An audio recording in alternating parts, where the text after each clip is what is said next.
जय हिंद दोस्तों। आज के इस सीरीज में हम लोग शुरू कर रहे हैं उत्तर प्रदेश पुलिस एसआई के लिए मूल विधि का पाठ्यक्रम। इस वीडियो में हम लोग इस पूरे प्लेलिस्ट में हम लोग हर एक चीज़ सीखेंगे। ऐसा कोई सा भी अंग नहीं होगा जो छूटेगा। हर एक चीज़ के बारे में डिटेल में पढ़ेंगे और उसको ऐसे समझाते हम चलेंगे कि जैसे आप लोगों को याद होता जाएगा, किसी कहानी की तरह बिल्कुल एकदम खोल के पढ़ाएंगे। दूसरा चीज़ एक ध्यान देने वाली बात है, कोई टाइम पास नहीं करेंगे, ना कोई कॉमेडी ना कोई टाइम पास, बिल्कुल एकदम पॉइंट टू पॉइंट चलेंगे और एक निश्चित समय के अंदर बहुत ही फास्ट और डीप तरीके से ख़त्म किया जाएगा इस पूरे सिलेबस को।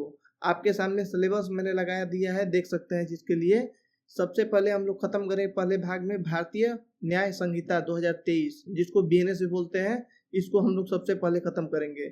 उसके बाद से भारतीय नागरिक सुरक्षा संहिता, भारतीय साक्ष्य अधिनियम सब 2023 का।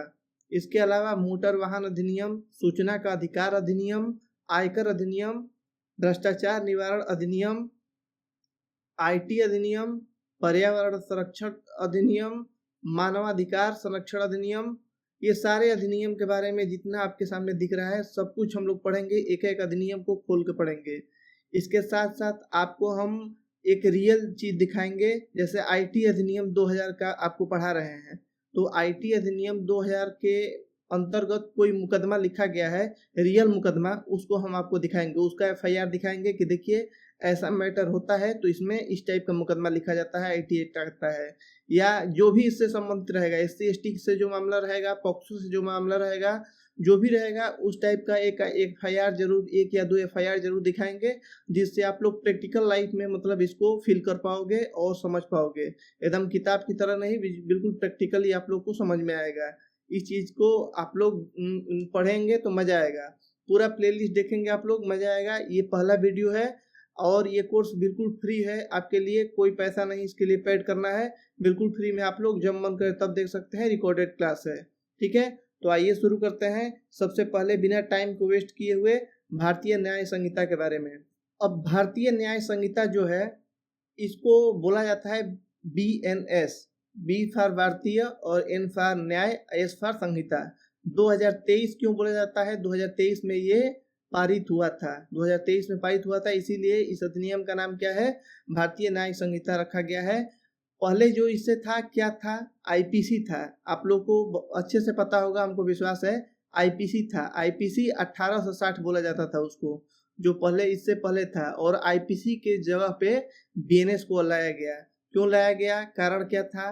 क्या जरूरत पड़ गई लाने के लिए? आईपीसी का होता है कि भारतीय दंड संहिता, मतलब दंड से संबंधित है ये, मतलब आप समझ सकते हैं ये दंड देने के लिए थी। लेकिन जो बीएनएस है ये न्याय से संबंधित है। सबसे बड़ा अंतर है, न्याय से संबंधित है जो बीएनएस है। बाकी थोड़ा सा आईपीसी के इतिहास के बारे में जानते हैं हम लोग। क्या इतिहास रहा है इसका? जब अंग्रेजों का कब्जा भारत पर हुआ था तो नियंत्रण के लिए कानून बनाना पड़ा। जैसे क्या हुआ था कि भारत में, आपको पता होगा, आप इतिहास पढ़े होंगे, तो जब भारत पे इंग्लैंड का जो आक्रमण हो गया था और टोटल धीरे धीरे कब्जा कर लिया गया, लगभग भारत के सभी जितने भी राज्य हैं टोटल हर जगह कब्जा हो गया था। तो अंग्रेजों को ये आवश्यकता मालूम पड़ी कि यहाँ पे कंट्रोलिंग करने के लिए, जो जितने आदमी हैं सबको कंट्रोलिंग करने के लिए कोई किताब या कोई कानून ऐसा होना चाहिए जिससे इनको कंट्रोलिंग किया जा सके। तो उसी टाइम मतलब ये लाया गया। सबसे पहले इसका इतिहास ये रहा कि 1834 में, आप लोग इस चीज़ को लिखते चलिए, कॉपी पे ले लीजिए, पेन ले लीजिए, लिखते चलिए। बाकी मैं आपको पीडीएफ प्रोवाइड कराऊंगा चैप्टर वाइज। ऐसा नहीं कि रोज का रोज नहीं, चैप्टर वाइज एक अध्याय का पूरा पीडीएफ प्रोवाइड कराऊंगा ऐसे करके। तो कहानी ये है कि थोड़ा सा कहानी सुन लीजिए बस, आपको इसके लिए जानना जरूरी है आपको। 1834 में जब सबसे पहले क्या हुआ था कि भारतीय विधि आयोग की स्थापना की गई। अंग्रेजों के द्वारा क्या की गई? भारतीय विधि आयोग। विधि आयोग क्या होता है? विधि मतलब वही होता है कानून, जिसको बोलते हैं विधि भी बोलता है या कानून भी बोलते हैं या उसको लॉ भी बोलते हैं, कोई भी चीज बोल सकते हैं। तो उस टाइम भारतीय विधि आयोग की स्थापना हुई थी 1834 में। जिसका अध्यक्ष कौन था? जिसका अध्यक्ष था लॉर्ड मैकाले। ये लॉर्ड मैकाले का फोटो मैंने लगा दिया है आप लोग को रिलेट करने के लिए, देख सकते हैं इसको। ये बहुत ज्ञानी था, ऐसा नहीं कि ये ऐसा वैसा आदमी था, बहुत ज्ञानी आदमी था। इसीलिए इसको अध्यक्ष बनाया गया किसका? भारतीय विधि आयोग का, 1834 में। जो कोई भी आयोग बनता है तो कुछ ना कुछ अपना सर्वे करके जांच करके सिफारिश करता है सरकार से। तो इसने भी वही काम किया, सिफारिश की, और सिफारिश एक नहीं बहुत सारी सिफारिश की, जिसमें से एक चीज ये भी शामिल था कि एक भारतीय दंड संहिता बनाया जाए। तो क्या हुआ कि इसने सिफारिश किया तो बताया कि भारतीय दंड संहिता बनाई जाए, और इसको सरकार ने मान लिया। उस टाइम का ब्रिटिश सरकार था जो उसने मान लिया, उसको अच्छा लगा। तो इसीलिए भारतीय आईपीसी जो है उसका जनक किसको बोलते हैं, या जिसका मतलब बनाने वाले जिसको बोलते हैं, कुछ भी बोलिए आप लोग, मतलब उसको उसका जो भी है आईपीसी का यही बोला जाता है, लॉर्ड मैकाले को बोला जाता है। समझ गए? देखिए इसमें मैंने टैग लाइन लिख दिया है, इसे लॉर्ड मैकाले ने तैयार किया था, मतलब इसको बोल सकते हैं क्या किया था इसने, वो दिया था, सिफारिश किया था। दूसरा चीज ये है कि यह कानून ब्रिटिश हुकूमत के समय बना था, 1860 में बना था। सबसे डेट थोड़ा सा आप लोग लिख लीजिए, पॉइंट कर लीजिए। 1860 में जो है यह, देखिए डेट आपको एग्जैक्ट बताएं तो 6 अक्टूबर 1860 को यह बन के मतलब पारित हुआ था। जो एक था आईपीसी की बात कर रहे हैं, आईपीसी 6 अक्टूबर 1860 को पारित हुआ था। और यह लागू कब से हुआ, तो 2 साल बाद लागू हुआ।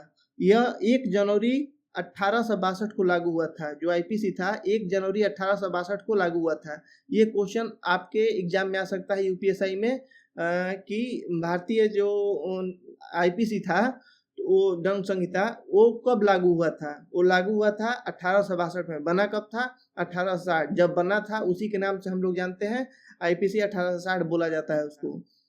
आईपीसी में टोटल कितने अध्याय थे, टोटल 23 अध्याय थे आईपीसी में, कुल 23 अध्याय, मतलब अध्याय बोले तो चैप्टर, आईपीसी में 23 चैप्टर टोटल थे। आगे थोड़ा सा तुलना किए हैं, काम लायक तुलना, ये नहीं कि फालतू तुलना। 1860 आईपीसी, बीएनएस को क्या बोलते हैं, सबसे पहले नाम आपको पता होना चाहिए। इन दोनों का नाम आपके सामने चल रहा है, देख सकते हैं। दूसरा पॉइंट ये है, आईपीसी ने अंग्रेजों को अपने फायदे के लिए बनाया था, जाहिर सी बात है। तीसरा ये चीज है कि आईपीसी में साइबर क्राइम, आतंकी गतिविधियां, संगठित अपराध जैसे अपराधों के लिए कोई प्रावधान नहीं था, कोई ऐसी धारा नहीं थी जिसमें इन सब चीजों का वर्णन हो।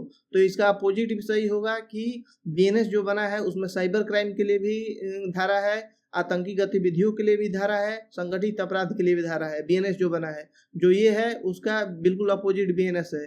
जैसे यहाँ पे आईपीसी अंग्रेजों ने फायदे के लिए बनाया था, तो यहाँ पे भारतीयों को न्याय दिलाने के लिए बीएनएस बना है। इसका अपोजिट भी सही होगा, इतना समझदार तो आप लोग खुद हैं। आईपीसी में पीड़ितों का जो अधिकार था उस पर कम ध्यान दिया था, लेकिन बीएनएस में सब पे स्पष्ट रूप से ध्यान दिया गया है, और भारतीय संविधान, संस्कृति और आधुनिक सोच को ध्यान में रखते हुए बीएनएस को बनाया गया है। ठीक है, आगे बढ़ते हैं। आईपीसी की भाषा कठिन और अंग्रेजी में आधारित थी। जाहिर सी बात है कि जब अंग्रेज बनाए हैं तो अंग्रेजी में ही बनाएंगे, तो कठिन थी थोड़ा सा।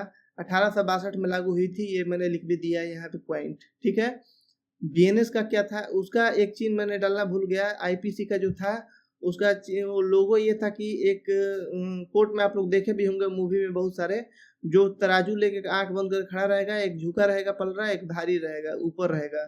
लेकिन जो बीएनएस का लोगो है ये ऐसा है, एकदम इक्वल है, बराबर है दोनों, कोई ऊपर नीचे नहीं है। बीएनएस की खासियत ये है कि बीएनएस को सरल और भारतीय भाषाओं के अनुरूप बनाया गया है। ये देख के भारतीय बनाएंगे तो जाहिर सी बात है कि भारतीय भाषाओं के अनुरूप ही बनाएंगे। बीएनएस और बीएनएसएस के बारे में आगे हम लोग बात करेंगे।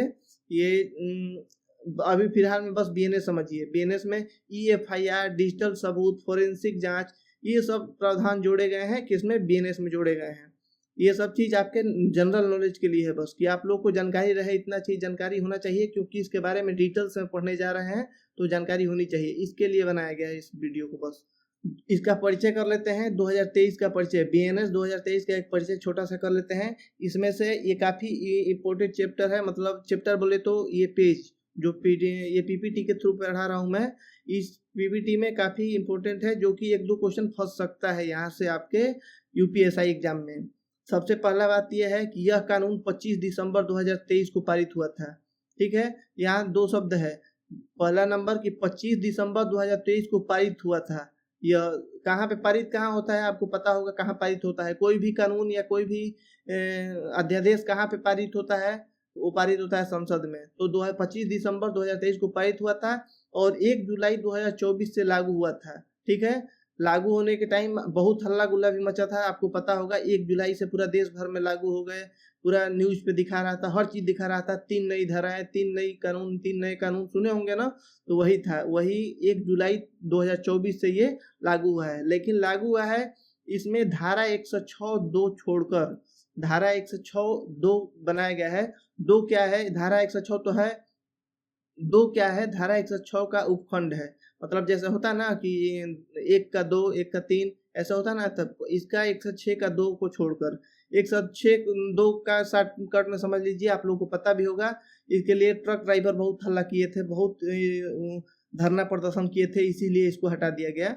इसमें ये है कि कोई हिट एंड रन केस होता है ना, जैसे कि किसी को मार के, गाड़ी से मार के एक्सीडेंट कर दिए और मार के आप भाग गए तो उसके तहत आप अपराधी हैं, ये बोला जा रहा था। लेकिन इसको लेके ये ट्रक ड्राइवरों ने हड़ताल कर दिया।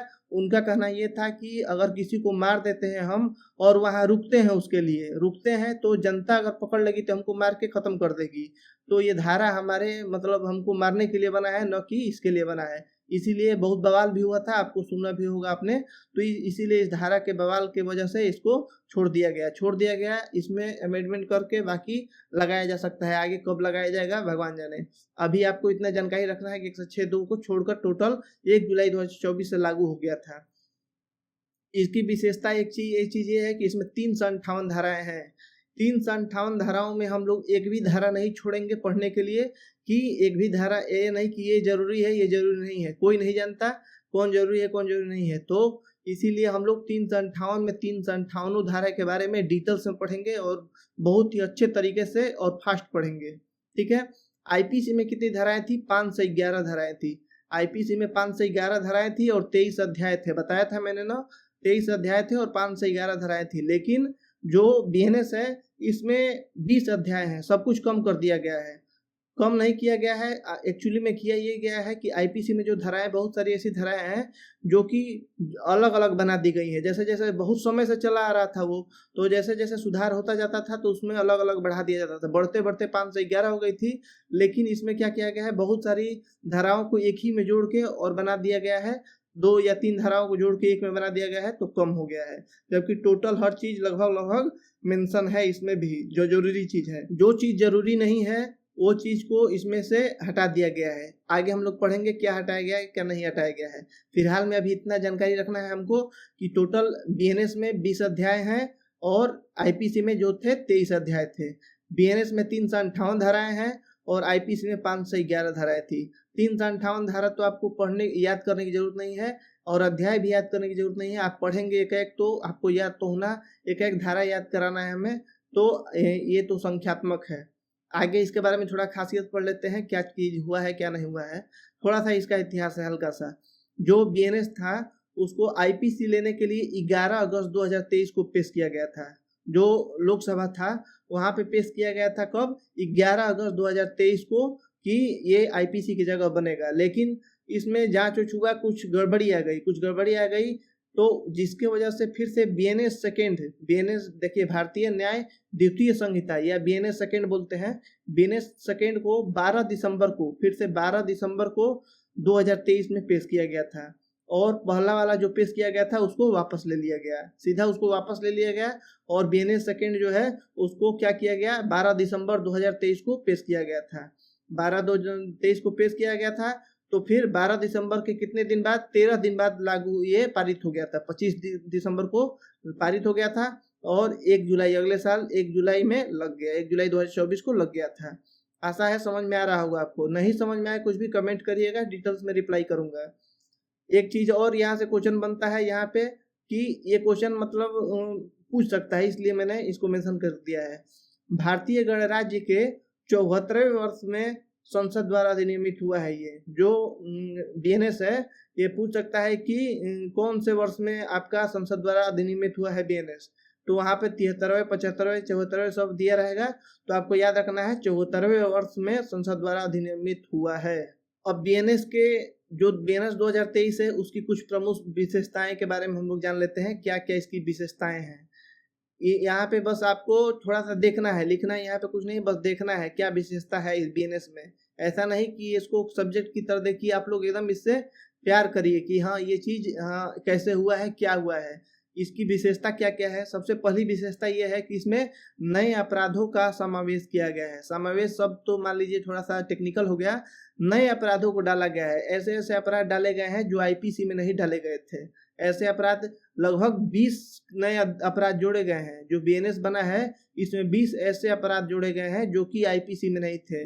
20 अपराधों में कौन कौन से अपराध है? झूठे वादे, यौन संबंध बनाने की धारा 69 है, सामूहिक बलात्कार जो है इसको जोड़ा गया है, मॉब लिंचिंग जोड़ा गया है। जैसे छिनौती होता है, ये कहीं नहीं था आईपीसी में, छिनौती कहीं नहीं था, लेकिन छिनौती को जोड़ दिया गया है।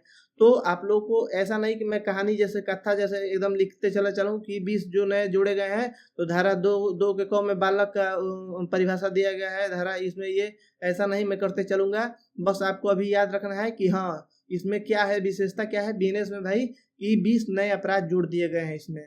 ये 20 नए अपराध कब पढ़ेंगे हम लोग? जैसे जैसे अध्याय वाय पढ़ेंगे तो अध्याय में आता जाएगा, मैं वहां पे आपको बताता जाऊंगा कि ये भी नया अपराध है, जुड़ा गया है। आप लोग कभी नहीं इसको आईपीसी में देखे होंगे, ये नया अपराध है। इस टाइप से पढ़ेंगे, न कि यहाँ पे कहानी जैसे पढ़ लेंगे। आगे बढ़ते हैं दूसरे इसकी विशेषता के बारे में। दूसरी विशेषता ये है, सजा और जुर्माने में वृद्धि कर दी गई है। जुर्माना जो था पहले के जमाना सस्ता था, तो 50 रुपया 100 रुपये जुर्माना था बड़ी बड़ी गलतियों पे।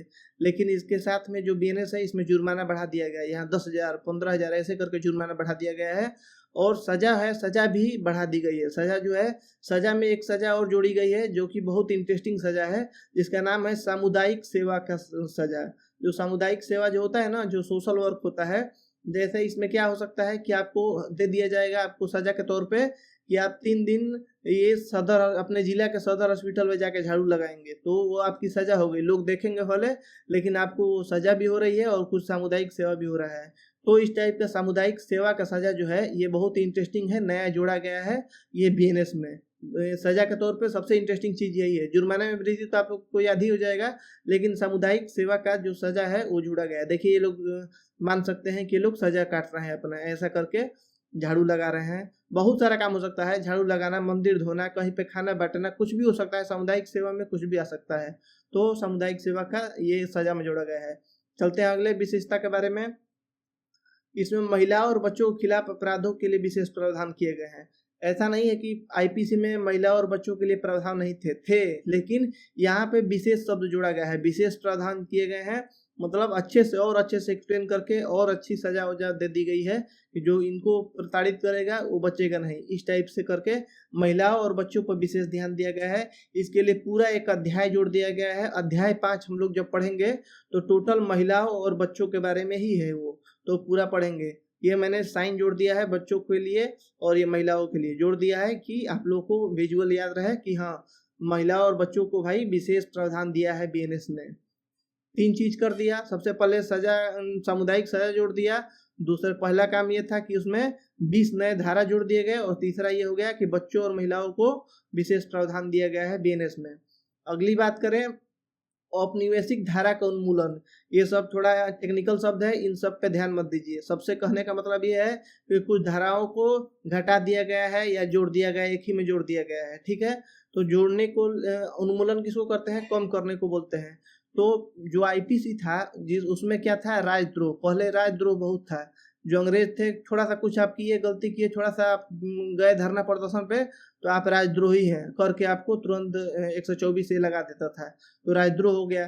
तो ये सब तीनों चारों सजा ऐसी थी कि जिसको जोड़ा गया था आईपीसी में था ये, लेकिन बीएनएस में क्या है, इनकी कोई जरूरत नहीं है। राजद्रोह बहुत बड़ा चीज होता है, मतलब समझिए कि भारत के स्तर पे चीज है, राज्य स्तर पर भी नहीं, भारत के स्तर पर। अगर आप कोई आतंकवादी हैं, चाहे कुछ ऐसा काम कर रहे हैं जिससे कि पूरे भारत के अखंडता पे जो वो हो जाए, तब जाके राजद्रोह लगता है, ऐसे नहीं लगता है। लेकिन पहले बहुत नॉर्मल था राजद्रोह लगाना अंग्रेजों के ज़माने में। तो इस प्रकार से कुछ जो उन लोगों की बेकार बेकार धाराएं थी उनको हटा दिया गया है बीएनएस में। समझ गए? कुछ जोड़ा भी गया है, कुछ घटाया भी गया है, कुछ सजा भी जोड़ा गया है, और लड़कियों को और बच्चों को अच्छे से प्रोटेक्शन दिया गया है बीएनएस में। अब देखिए, बीएनएस अगर आपको ओरिजिनल लेके पढ़ना है, इच्छा है, कोई आप लोगों में से इतना इच्छुक है कि हम पढ़ना चाहते हैं अच्छे से, तो कहाँ कहाँ मिल सकता है, इसके लिए मैंने ये बना दिया है एक पीपीटी। यदि आप बीएनएस को हिंदी संस्करण में पढ़ना चाहते हैं, इंग्लिश मीडियम वाले भी पढ़ सकते हैं, लेकिन जो हिंदी में पढ़ना चाहता है तो कहाँ कहाँ मिल सकता है, भारत सरकार की आधिकारिक वेबसाइट पे, जो भारतीय राष्ट्रपति होते हैं ना, उनका वेबसाइट जो होता है, वहाँ पे आपको ये मिल सकता है बीएनएस 2023 का हिंदी संस्करण ओरिजिनल। इंडिया कोड पोर्टल पे मिल जाएगा, इस पोर्टल पे जाएंगे आपको तो वहाँ भी मिल जाएगा। टेक्समैन का जो वेबसाइट होता है, उस वेबसाइट पे जाएंगे तो इंग्लिश में भी है, हिंदी में भी है, दोनों चीज़ है ये, ठीक है। और चौथा है, अमेजोन पे भी ये अवेलेबल है, वहाँ से भी चाहे तो आप लोग ऑर्डर करके मंगा सकते हैं, अगर जो कोई पढ़ने का इच्छुक होगा तब। आगे बढ़ते हैं, अब धारा 1 के बारे में पढ़ते हैं। धीरे से हम लोग शुरू करते हैं धारा 1 के बारे में। ऐसा नहीं कि हम लोग आप लोग को, हमको पता है कि बेसिक ज्ञान दे दिए हैं कि बीएनएस क्या है और उसकी विशेषता क्या है, क्या चीज़ है, आईपीसी क्या है, क्या थी, कैसे बनी, क्या मतलब है, क्यों बदली गई, सब कुछ आपको पता हो गया। अब यहाँ से पढ़ते हैं अच्छे से, यहाँ से जानकारी होनी चाहिए, एक एक चीज़ अब आपको याद होना चाहिए। आप लिखते भी चलिए इसको। वैसे मैं पीडीएफ भी आप कहेंगे तो टेलीग्राम चैनल पे अपने उपलब्ध करा दूंगा। टेलीग्राम का लिंक मैं वीडियो के डिस्क्रिप्शन में दे रहा हूँ, वहाँ से आप लोग ज्वाइन कर लीजिए, और वहाँ मैं इसका लिंक भी दे दूंगा पीडीएफ के लिए, लेकिन चैप्टर वाइज दूंगा। मैंने बताया ना अध्यायवार है, अध्याय 1 में धारा 1 से धारा 3 तक है, तो हम लोग अध्यायवार ही पढ़ेंगे। कोशिश करेंगे कि हर एक अध्याय को 2 से 3 दिन के अंदर खत्म कर लिया जाए। तो ऐसे मिला के मतलब 20 अध्याय है, तो मतलब 2 महीने के अंदर मतलब कोशिश रहेगी खत्म हो जाए। बहुत सारी ऐसे धाराएं होंगी जिसमें डिटेल में जाने की जरूरत नहीं पड़ेगी हम लोगों को, तो वो जल्दी जल्दी खत्म हो जाएगी। तो बहुत तेज कोशिश किया जाए खत्म करने के लिए, आप लोग साथ दीजिए। तो पहले बात करते हैं धारा 1 के बारे में। धारा 1 क्या चीज है कि धारा 1 इस अधिनियम का नाम, जो अधिनियम, इस अधिनियम मतलब क्या है, एक एक शब्द पे ध्यान देना है यहाँ पे। इस अधिनियम मतलब ये अधिनियम, इस अधिनियम का नाम, लागू होने की तिथि और इसके प्रादेशिक दायरे को निर्धारित करती है। धारा 1 में बस इतना ही चीज है, 3 चीज है, 3 पॉइंट। इसका नाम, लागू होने की तिथि और इसका प्रादेशिक दायरा, मतलब कहाँ तक ये लागू हो सकती है। यही 3 चीज के बारे में धारा 1 बताती है। अगर आप लोग चाहें तो यहाँ से भी स्किप कर दें कि धारा 1 जो है हम लोग जान गए, बस इतना ही लेके चाहें तो खुश हो जाए। लेकिन मैं इसको डीप में ले चलूंगा थोड़ा सा, वो हर एक धारा को आप लोग मैं ऐसे पढ़ाता चलूंगा, इसको पढ़ा दूंगा। अगर जहाँ तक आप लोग को संतुष्टि मिले वहाँ तक आप स्किप कर लीजिएगा अगले धारा पे। फिर धारा 1 के बारे में हम लोग डिटेल में जानते हैं। संक्षिप्त नाम, इस अधिनियम का संक्षिप्त नाम क्या होता है? इस अधिनियम का संक्षिप्त नाम होता है भारतीय न्याय संहिता 2023 कहा जाएगा। ये अपने मन से कोई नहीं कह दे रहा है कि भारतीय न्याय संहिता 2023, इसका धारा 1 में लिखा है कि इसका संक्षिप्त नाम यही होगा, भारतीय न्याय संहिता 2023 कहा जाएगा। नाम तो आप लोग को क्लियर हो गया। लागू होने की तिथि जो है वो भी मैंने अभी पहले बता दिया था आपको कि कब लागू हुई थी, कब पारित हुई थी, हर एक चीज बता दिया। तो लागू होने की तिथि भी आपको क्लियर हो गई। बात करते हैं प्रादेशिक दायरे के बारे में। दायरे, इसका दायरा क्या होगा, कहाँ तक ये लागू होगी? यह अधिनियम भारत के भीतर किए गए प्रत्येक अपराध पर लागू होगा। कोई सा भी अपराध करें, प्रत्येक मतलब कोई सा भी, A to Z कोई सा भी अपराध करेंगे तो भारत के भीतर ये लागू होगा। अगर आसान शब्दों में कहा जाए, यह कानून भारत के हर कोने में लागू है। इसके अलावा भारत के बाहर भी कुछ मामले में यह कानून लागू किया जा सकता है। जैसे भारतीय नागरिक विदेश में कोई अपराध करे, अगर आप इंडियन हैं, दुबई में जाके वहाँ किसी को गोली मार देते हैं, तो भारत के बीएनएस के अनुसार ये कहीं ना कहीं सजा है, ये आप गलती कर रहे हैं, अपराध कर रहे हैं। तो अब भारतीय है भी आप, तो आप इसके दायरे में आएंगे। यही कहने का मतलब है कि भारत में भी लागू होगा। भारत में तो लागू होगा ही होगा हर एक कोने में, ऐसा नहीं कि जम्मू कश्मीर छोड़ दिया जाएगा, जम्मू कश्मीर में भी लागू होगा, वहां से लागू होते हुए, और अगर आप किसी दूसरे देश में है वहां पे भी ये लागू होगा। समझ, कहने की बात ये है। कभी इससे उल्टा सीधा क्वेश्चन पूछे तो आप लोग को पकड़ना है। कहीं भी अगर पूछे कि कोई दुबई में रहता हुआ रमेश, इसको गोली मार दिया तो क्या वो बीएनएस के अंतर्गत आएगा, तो आपको इसको पकड़ना है। आपको बेसिक लेके चलना है तो आप लोग उसको पकड़ लेंगे, उदाहरण कितना हो कोई पूछे पकड़ लेंगे। समझ गए ना? थोड़ा सा और डिटेल में चलते हैं इसके। ये एक मैंने चित्र के माध्यम से समझाने की कोशिश की है। ये भारतीय लग रहा है, इंडियन लग रहा है। इंडिया में तो ये इंडियन है, तो इंडिया में तो लागू होगा ही, लेकिन ये इंडियन होते हुए कहाँ पे है? ये अफ्रीका अफ्रीका में है, कहीं पे इधर है। तो ऐसा नहीं कि ये वहाँ पे अपराध करेगा तो गलती नहीं, वो नहीं होगा। अगर वहाँ भी अपराध करता है तो देखिए भारतीय न्याय संहिता ने इसको हथकड़ी पहना दी है। ये कहने का मतलब है कि आप इंडिया में लागू होगा ही, और पूरे पृथ्वी पे कहीं भी अगर आप भारतीय हैं और कोई अपराध करते हैं जो कि इसमें लिखा है कि ये अपराध होता है, तो आपको हथकड़ी पहना देगा ये चीज कहने का मतलब है। धारा 1 यही कहती है कि इसकी प्रादेशिक सीमा कितनी होगी। और थोड़ा सा डीप इसको समझ लीजिए, भारत के अंदर कोई भी अपराध हो, चाहे वह मान लीजिए दिल्ली हो, मुंबई हो, बिहार हो, कश्मीर हो, कहीं भी हो, तो इस कानून के तहत सजा दे दी जाएगी। ठीक है, जाहिर सी बात है, ये तो सब लोग कॉमन सेंस की बात है। दूसरी बात ये है, अगर कोई भारतीय व्यक्ति विदेश में कोई गलती काम करता है तो भी वह अपराधी माना जाएगा। और वह काम एक चीज और है, भारत में अपराध माना जाता है, मैंने पहले भी बताया, भारत में वो बीएनएस के अंतर्गत वो अपराध होना चाहिए। ये नहीं कि कोई काम ऐसा करो कि जो बीएनएस में अपराध ही न हो और भारत से बाहर कर दो तो फिर आपको बीएनएस के अंतर्गत आएंगे। नहीं, भारत बीएनएस में लिखा होना चाहिए कि ये चीज, ये काम, ये कार्य, ये कृत्य जो है ये अपराध है। अगर वो करते हैं और विदेश में है तो आपको बीएनएस के अंतर्गत आ पाएंगे। इसमें से कितना हो भी घुमा फिरा के क्वेश्चन पूछे, आप लोग को पकड़ना है। मेन पॉइंट यही है, बताने का डीप चीज यही है कि कितना हो घुमा के पूछे, क्वेश्चन आपको पकड़ लेना है। इसका एक चीज और पढ़ लेते हैं, इसके बारे में थोड़ा सा और डिटेल्स आपको प्रोवाइड करता है ये। यदि कोई जलयान, मान लीजिए कोई शिप है, कोई नाव है, या कोई हवाई जहाज है, या लड़ाकू विमान है, कोई चीज है, भारत में पंजीकृत है, उसका रजिस्ट्रेशन जो है भारत में है, कहीं पे भी, मान लीजिए दिल्ली में है, जम्मू कश्मीर में है, हरियाणा में है, कन्याकुमारी में, कहीं पे भी भारत के अंतर्गत वो रजिस्टर्ड है, जो जलयान है या वायुयान है, शिप या प्लेन। और उस प्लेन के अंदर वो मान लीजिए उड़ रहा है कहाँ पे, अमेरिका में उड़ रहा है प्लेन। मान लीजिए प्लेन का उदाहरण लेते हैं, प्लेन उड़ रहा है कहाँ पे, अमेरिका में उड़ रहा है।